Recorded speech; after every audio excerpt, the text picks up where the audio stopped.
In this tutorial, I'm going to show you how to save a Pro Tools session so you can share it with other people, and particularly so you can share your Pro Tools projects with me so I can see all of your work.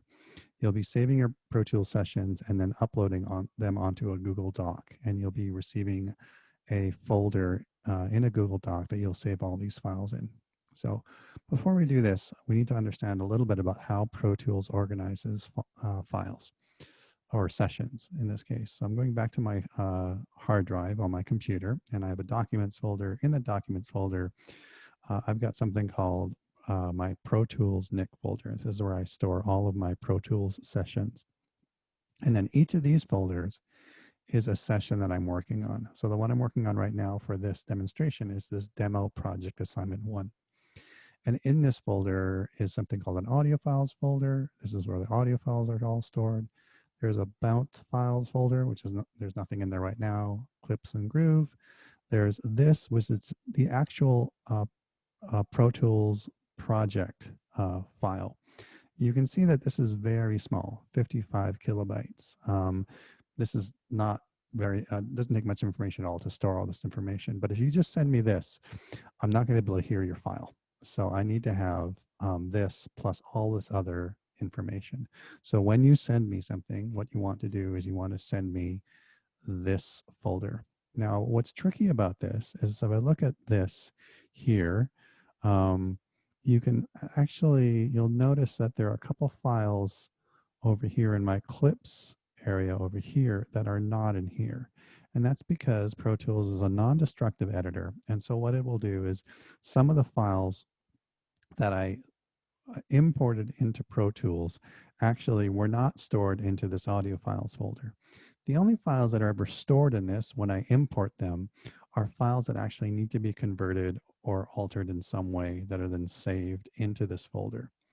So for instance, this bird-3 file is not in here. You don't see it. There are all these other ones, this bird 3-1 deverb, right? That one's there, right? All these, then these are ones that I actually manipulated and changed in Pro Tools. And so this is where all of those files are stored. This file here is actually stored in my sflib folder. So if I go to my desktop, there's my sflib folder. And if I go to, I think the env folder, and there's the bird 3-1 file, right? So this is actually referring to this file here, not anything in here. So what I need to do is I need to make sure that all the audio files for this session are in this folder. One way to do that is to try to find them all and then drag them in there. Or there's an easier way to do this within Pro Tools itself. So let me show you that. So I'm going to go back to my session. So here's my final session. I've got some automation going on here with volume and some panning on each of these tracks. So in total, you can see I've got 1, 2, 3, 4, 5, 6, 7, 8, 9, 10, 11, 12 audio clips in here. Actually, I've got way more than 12 clips over here. So these are all other clips that I manipulated and changed and I didn't use, right? I just didn't use them in this session. So, but you know, sometimes we might do 2 or 3 things to a file like this one. This is a bird sound that I pitch shifted, but then also added reverb to it, did some time shifting and stuff like that to it. So it took me about 2 or 3 steps to get to this point. And then all those files are stored up over here. And this is the final version of it. So in order to actually save this so that I can share it with other people, what I need to go is I'm going to go under File, and I'm going to go Save Copy In. And most of this stuff you'll be able to leave probably the same. Save this session as the latest. That'll be the same one that we're all using right now, it's Pro Tools 12. You can keep all of this stuff the same in terms of the bit rate and the sample rate and everything. And the important thing is in items to copy, you want to make sure you select audio files and main playlist only. Okay, so just make sure those 2 things are selected for right now. Later in the semester, we might select some of these other things as well, but certainly for right now, this is all we need to do to ensure that I can see all the work that you're doing. Then you hit OK. And what it's going to do is it gives it the default of copy of the same project. And that's fine. You can just keep that. So I'm just going to make sure it puts it in this Pro Tools folder, and it's going to be in there. So I'm going to hit save, and there, it's done. Now let me go back. And so this is the original one I worked on. And let me open up another folder. So documents, Pro Tools, and here's the copy of this.